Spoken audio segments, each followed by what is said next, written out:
Keeping your Expedia account email up to date ensures you receive booking confirmations, travel alerts, and important security notices without a hitch. Here's how to update it smoothly from start to finish.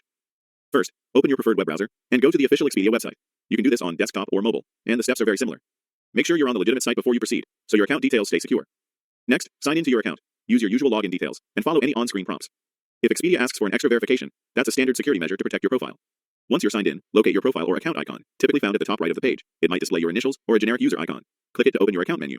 From the menu, choose Account Settings or Profile. The exact wording can vary slightly depending on the current layout, but you're looking for the section where your personal and login information is stored. Take a moment to familiarize yourself with this area. It's where you can manage details like your name, phone, and security settings. Now, head to the Email or Login and Security section. This is where Expedia keeps your sign-in email and related security options. If you see multiple tabs, select the one that mentions Email or Login. Click Edit next to your current email address. You may be asked to confirm your identity before making changes. That extra step helps prevent unauthorized updates and keeps your account safe. Enter your new email address carefully. Double-check the spelling and make sure you have access to that inbox right now, since you'll need it for verification.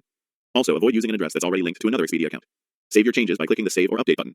Wait a moment until you see a confirmation on the screen that the change has been recorded. Finally, open the inbox for your new email and look for a verification message from Expedia. Click the confirmation link inside to complete the update. If you don't see the message within a few minutes, check your spam or promotions folder and give it a little time. The link may have an expiration window, so verify promptly. Once verified, your Expedia account will use the new email going forward. Your bookings, rewards, and preferences remain intact, and the next time you sign in, just use your updated email address. That's it. Your email is successfully changed.